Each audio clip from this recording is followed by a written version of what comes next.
Sa isang liblib na nagyayalong lugar, pinamumunuan ng mandirigmang si Ignacio at ng punong siyentipiko na si Jose ang isang pribadong pagsasaliksik na nagmimina ng isang malaking spherical na bagay. Nang dumating ang may-ari ng Cord Industries na si Victoria Cord, tuwang-tuwa siya dahil nakikita niyang nasa loob ng sphere ang maalamat na scarab. Samantala, sa Palmera City, kakatapos lang mag-graduate ni Jamie Reyes sa Gotham City University at babalik na siya sa kanyang bayan upang muling makasama ang kanyang pamilya, ang kanyang ama na si Alberto, ang kanyang ina na si Rocio, ang kanyang lola na si Nana, ang kanyang tiyuhin na si Rudy, at ang kanyang kapatid na si Milagros. Pagkatapos ng mainit na pagtanggap, nagmeryenda si Jamie para sa tanghalian at nalaman ang ilang masamang balita dahil unti-unti nang sinasakop ng Cord Industries ang lungsod. Nawala ng auto shop ang pamilya at napakataas ng rente kaya malapit na rin silang mawala ng bahay. Ang masama pa nito, ang lahat ng stress na ito ay naging dahilan ng pag-atake sa puso ni Alberto. Nangako si Jamie na makakakuha ng magandang trabaho sa kanyang college degree para makatulong sa kanyang pamilya, ngunit habang lumilipas ang panahon, walang kumukuha sa kanya sa kabila ng kanyang mga kredensyal. Sa kalaunan, pinatrabaho siya ni Milagros sa parehong lugar kung saan siya nagtatrabaho, sa mansyon ni Victoria. Hindi nasisiyahan si Jamie na maging isang tagapaglinis, ngunit kailangan niya itong gawin sa ngayon. Sa kanyang unang araw sa trabaho, sinubukan ni Jamie na kamustahin si Victoria para magkaroon ng magandang impression, ngunit hindi siya pinansin. Pumasok si Victoria sa loob at natuklasang naroon ang kanyang pamangkin na si Jennifer at nagagalit. Sa sandaling makita niya ang kanyang tiyahin, binuksan niya ang TV upang i-play ang isang video ng pinakabagong produkto ng kumpanya na kilala bilang One-Man Army Corps o tinatawag na OMAC. Sa pamamagitan ng paglikha ng Neuralink na may pinatibay na exoskeleton, papayagan ng mga OMAC ang kanilang mga user na ma-access at magpatakbo ng malawak na armas at mapanirang kapangyarihan na maaring magpabago sa takbo ng digmaang militar magpakailanman. Galit na galit si Jennifer dahil ang kumpanya ay dapat na nagtatrabaho upang tulungan ang mga tao, hindi upang gumawa ng mga armas, ngunit ipinaalala ni Victoria sa kanya na iyon ang mga kagustuhan ng kanyang ama. Matapos siyang mawala, ang kumpanya ay nahulog sa mga kamay ni Victoria, at ngayon ay maaari niyang gawin ang anumang gusto niya. Dahil tumanggi si Jennifer na isuko ang kanyang layunin, sinubukan ni Ignacio na pigilan siya. Nakita ito ni Jamie na lumapit upang ipagtanggol si Jennifer at naging dahilan upang paalisan sila ni Victoria sa kanilang trabaho kasama si Milagros. Masama ang pakiramdam ni Jennifer sa nangyari at ibinigay niya ang kanyang numero kay Jamie na sinabihan itong makipag-ugnayan sa kanya mamaya para makakuha siya ng bagong trabaho. Nang maglaon ng gabing iyon, masyadong kinakabahan si Jamie para i-text si Jennifer, ngunit hinimok siya ng kanyang ama at pinaalalahanan siyang huwag sumuko. Nagtapos si Jamie sa pagpapadala ng text at nag-ayos ng meeting. Kinabukasan, habang naghihintay si Jamie sa lobby ng kumpanya, si Jennifer ay palihim na pumasok sa loob ng lab na may layuning magsabotahe. Laking gulat niya nang matuklasan niyang natagpuan nila ang scarab at agad itong ninakaw. Itinago ito sa loob ng isang burger box upang maiwasan ang paghihinala. Pagkaalis niya, bumalik si Jose sa kanyang mesa at napansin niyang nawala na ang scarab, kaya nagutos siya ng kumpletong lockdown ng pasilidad. Sa kanyang paglabas, si Jennifer ay nilapitan ng isang desperado na si Jamie bago tumunog ang alarma. Sa takot na mahuli, ipinagkatiwala niya sa kanya ang kahon na sinasabi sa kanya na ang kanyang bagong trabaho ay protektahan ito ngunit huwag itong buksan anuman ang mangyari. Si Jamie ay nagmamadaling lumabas ng gusali at pagkatapos ay naglakad si Jennifer kasama ang mga gwardya upang magpanggap na tinutulungan silang hanapin ang magnanakaw. Nang maglaon sa kanyang tahanan, si Jamie ay iniistorbo at pinipilit ng kanyang pamilya hanggang sa mabuksan niya ang kahon. Hindi sila masyadong humanga sa scarab at nagsimulang paglaruan ito, ngunit nang kunin ito ni Jamie mula sa kanila, nagsimula itong kuminang sa kanyang kamay. Biglang nagsiwalat ang scarab ng mga binti at tumalon para kumapit mismo sa mukha ni Jamie, tumangging tanggalin at makuryente ang sinumang sumubok. Sinisira din ng kakaibang kapangyarihan na ito ang fuse box ng kuryente. Pagkatapos ng maraming pakikibaka, ang scarab ay pumasok sa ilalim ng mga damit ni Jamie at nagsimulang mag-transform, na nagpapakita ng mga bug legs na humahagis kay Jamie sa bubong at lumikha ng isang exo-armor sa paligid ng kanyang katawan na nagsisimula sa medyo nakakatakot ngunit sa huli ay mukhang napakaastig. Bago nila maunawaan ang eksakto kung ano ang nangyayari, nag-activate ang AI system ng suit, bagamat si Jamie lang ang nakakarinig nito. Nais ng AI na magpatakbo ng isang pagsubok sa programming nito, kaya tumalon ito sa bubong at direktang itinulak siya sa kalawakan na hindi pa rin makapaniwala si Jamie. Pagkatapos ay lumipad pabalik ang suit at dinala si Jamie sa paligid ng lungsod sa pamamagitan ng pagpapakita ng isang pares ng mga pakpak. Nang makaharap niya ang isang boss na dumadaan, ang suit ay lumilikha ng isang espesyal na kalasag na humiwas sa sasakyan sa dalawa at iniwan si Jamie na walang kahit isang sugat. Pagkatapos ng maraming paglipad, dinala ng Scarab si Jamie pabalik sa kanyang tahanan, kung saan nawala ang suit at nahimatay si Jamie. Mamaya sa gabi, nagising si Jamie upang matuklasan na ang Scarab ay nakapasok mismo sa likod niya. Habang nag-aalala siya, ang pamilya ay isinasaalang-alang na tumawag sa pulisya ngunit pinayuhan sila ni Rudy laban dito, na itinuro na si Jamie ay makikita lang bilang magnanakaw. Pagkaraan, hinanap ni Jamie si Jennifer para humingi ng mga sagot, at nahanap niya siya na hinahabol ng mga armadong puwersa sa labas ng gusali ng Cord. Sumakay si Jennifer sa kanyang sasakyan habang pinagbabaril sila, kaya mabilis na nagmaneho si Jamie para makatakas at dinala si Jennifer sa kanyang bahay, kung saan nagbahagi siya ng paliwanag. Ang Scarab ay isang artifact na hindi kilala ang pinanggalingan na maaaring gamitin bilang sandata ng malawakang pagkawasak, kaya naman gustong gamitin ito ng kanyang tiyahin para bigyang kapangyarihan ang kanyang proyekto sa OMAC. Tila pinili nito si Jamie bilang host nito at hindi niya alam kung bakit. Ngunit sa palagay niya ay makakakuha siya ng ilang mga sagot sa pamamagitan ng pag-access sa isang partikular na susi mula sa Cord Tower. Dinala ni Uncle Rudy sina Jamie at Jennifer sa Cord Tower at gumamit ng jamming device para guluhin ang mga security camera. Habang nagagambala ang mga gwardya, pumasok ang dalawa sa loob at ninakaw ang susi, na lumabas na isang modified na relo na dating pagmamay-ari ng ama ni Jennifer. Pagkatapos ay sinubukan ng dalawa na lumabas ng gusali para lamang mapigilan ni Ignacio, kaya ang Scarab ay agad na pumasok sa mode ng suit upang labanan siya.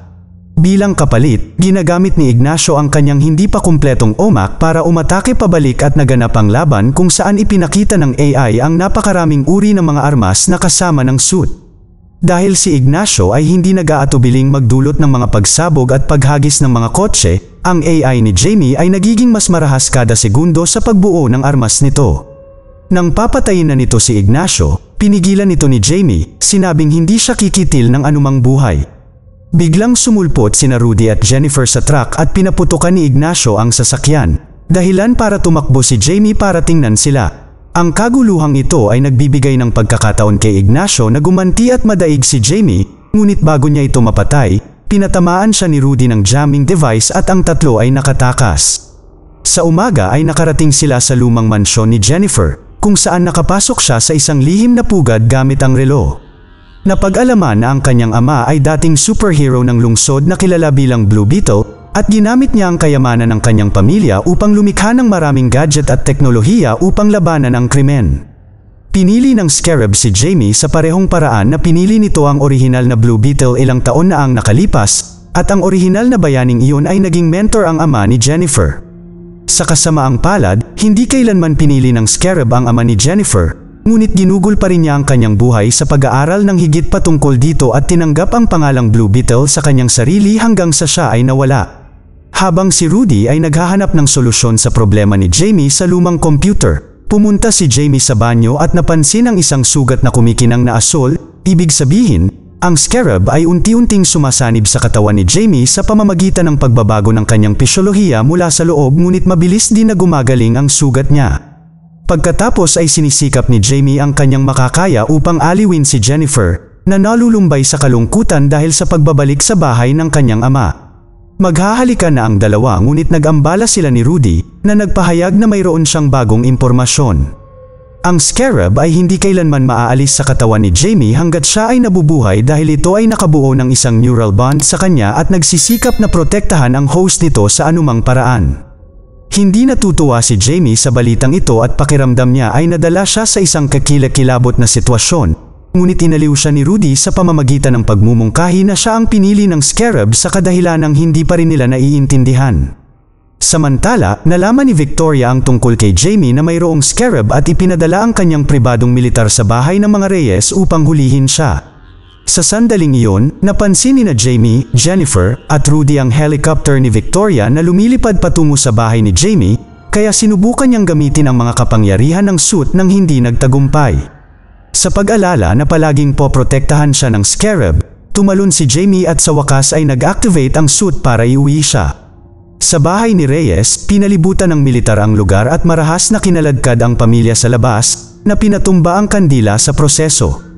Ang pamilya ay tinipon habang tinutukan ng baril, ngunit dumating si Jamie sa tamang oras upang patumbahin ang ilang sundalo at sa halip ay barilin siya. Gusto ni Victoria na makita ang kapangyarihan ng suit at ginawang target ng kanyang mga tauhan ang pamilya, kaya inactivate ni Jamie ang kanyang kalasag at pinigilan ang lahat ng bala. Pagkatapos ay humingi siya sa AI ng hindi nakamamatay na mga armas at sinimulang ibagsak ang mga sundalo habang tumetakas ang kanyang pamilya. Gayunpaman habang tumatakbo sila, nadapa si Milagros at huminto si Alberto upang tulungan siya, na naging sanhi upang siya ay masaktan ng husto ng isang sundalo at nagdulot ng cardiac arrest habang siya ay bumabagsak sa lupa. Nasa tabi ni Jamie sina Victoria at Ignacio kung saan niya gustong naroon siya, ngunit bago pa niya patamaan ang helicopter, narinig niya ang kanyang ama na nasasaktan at sumugod siya sa kanyang tabi. Ito ay nagpapahintulot kay Ignacio at Victoria na i-taser siya at hulihin siya, kaya habang si Jamie ay kinakaladkad palayo, walang nagawa ang pamilya kundi panuurin ang pagkamatay ni Alberto at ang pagkasunog ng bahay. Sa umaga, sinubukan ni Nana na manatiling matatag at sinabi sa kanyang pamilya na sa halip na umiyak, subukan nilang iligtas si Jamie. Si Jennifer ay nagpakita at nag-aalok ng kanyang tulong, pakiramdam na responsable para sa lahat.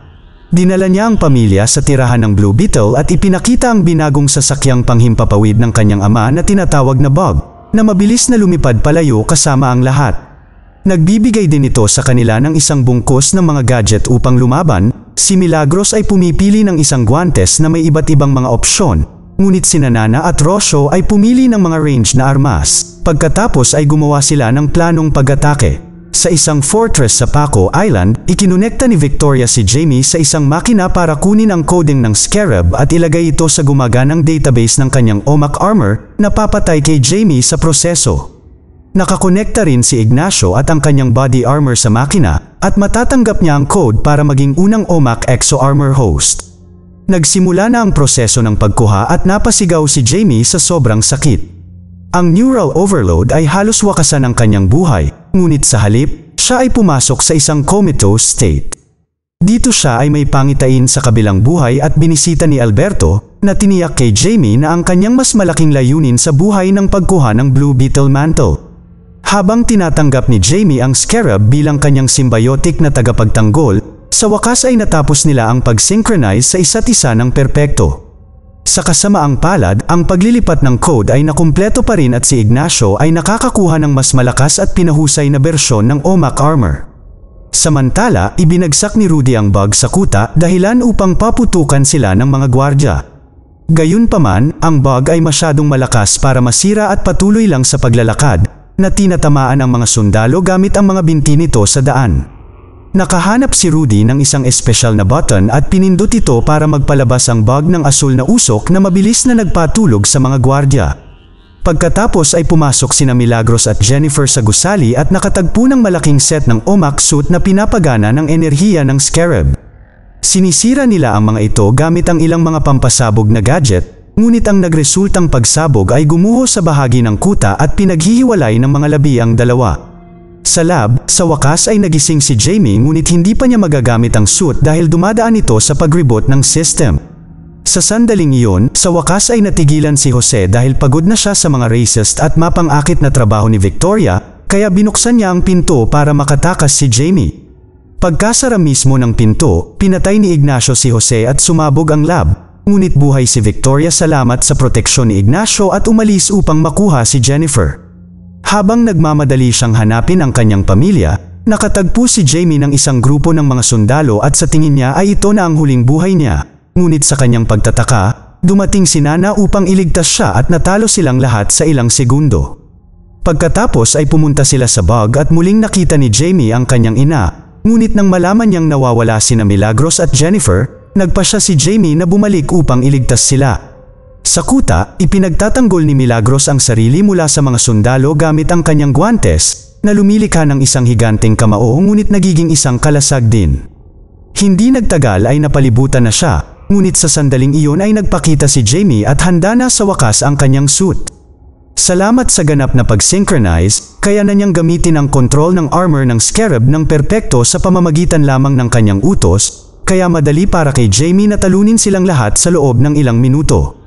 Biglang itinulak si Jamie sa dingding at iniligtas ang sarili gamit ang mga pakpak upang mapansin na narito si Ignacio upang lumaban. Naglalaban sila sa kalangitan na may mahusay na kontrol sa kanilang mga kapangyarihan, ngunit sa lalong madaling panahon ay bumagsak sila pabalik sa lupa, kung saan gumawa sila ng lahat ng uri ng mga armas at mga pagsabog ng plasma para umatake sa isa't isa. Pansamantala, binihag ni Victoria si Jennifer at naghanda na para umalis sa isla, ngunit ginamit ni Jennifer ang espesyal na gum bomb ng kanyang ama para punuin ng foam ang helicopter na naging sanhi ng pagbagsak nito. Sina Jennifer at Victoria lang ang nakaligtas at sinira ni Jennifer ang device ni Victoria na naglalaman ng data sa Scarab para wala nang magtangka na buhayin muli ang OMAC project. Bumalik kay Jamie, nagsimula siya sa pamamagitan ng pagkakaroon ng kalamangan sa pakikipaglaban sa pamamagitan ng pagpapakita ng napakatalino na kontrol sa kapangyarihan na nagpapahintulot sa kanya na mag-conjure ng mga sandata gamit ang kanyang imahinasyon. Ngunit hindi nagtagal ay nagawa siyang pigilan ni Ignacio gamit ang kanyang superior na karanasan sa pakikidigma. Biglang binato ni Rudy si Ignacio para maagaw ang atensyon nito, na naging dahilan ng pagpapaputok nito sa kanya. Naiwasan ito ni Rudy, ngunit ayaw ni Jamie na mawala ng isa pang pamilya at nagalit, kaya nagsimula siyang magbato ng malalakas na atake kay Ignacio. Masyado siyang desperado para sa paghihiganti na muntik nang mapatay ni Jamie si Ignacio, ngunit pinigilan siya ng AI na nagpapaalala sa kanya ng kanyang patakaran na huwag kumitil ng buhay. Ipinakita rin sa kanya ng AI ang mga alaala ni Ignacio na na-access nito sa panahon ng pamamaraan, na nagpapakita na si Ignacio ay isang biktima tulad ni Jamie at ng kanyang pamilya. Noong bata pa si Ignacio, isang pambobomba na ipinadala ni Cord ang sumira sa kanyang tahanan at pinatay ang kanyang ina. Lahat ng bahagi ng militaristikong pananakop ng USA sa South America. Pagkatapos ay kinuha ni Victoria si Ignacio para panatilihin siyang guinea pig para sa kanyang proyekto. Nagpasya si Jamie na iligtas ang buhay ni Ignacio, at ang pagkilos na ito ng kabaitan ay nag-trigger ng isang realisasyon sa isip ni Ignacio, mayroon na siyang kapangyarihan na huwag pansinin ang mga utos ni Victoria. Si Ignacio ay nagtakda ng overcharge sa kanyang sarili at pumunta kay Victoria, na nagdulot ng isang pagsabog na pumatay sa kanilang dalawa at nawasak ang buong isla. Dumating si Rudy sa tamang oras kasama ang bug at nagawa niyang iligtas sina Jamie at Jennifer. Sa muling pagsasama-sama ng buong pamilya, sa wakas ay nagkaroon sila ng sandali upang magdalamhati para kay Alberto. Maya-maya, kinuha ni Jennifer ang Cord Industries at sa isang press release ay inanunsyo niya na aabandonahin na nila ang lahat ng uri ng proyektong militar para sa kabutihan. Bumalik ang mga Reyes sa kanilang nawasak na tahanan at habang iniisip nila kung ano ang gagawin, lumabas ang buong kapitbahayan upang salubungin at aliwin sila. Sa huling eksena, bumisita si Jennifer upang ipaalam sa pamilya na gusto niya ng isang bihasang inventor tulad ni Rudy na magtrabaho sa Cord Industry at babayaran din niya ang tahanan ng pamilya. Nag-ipon ng lakas ng loob si Jamie na yayain si Jennifer na lumabas, at habang naghahalikan sila, tinangay sila ng suit sa kalangitan. Samantala, sa Blue Beetle Lair, ang computer ay umandar ng mag-isa gamit ang isang voice recording mula sa ama ni Jennifer na nagpapakita na siya ay buhay pa. Mag-subscribe para sa higit pang mga video na tulad nito, i-on ang notification, at mag-iwan ng like para matulungan ang aming channel. Salamat sa panunood.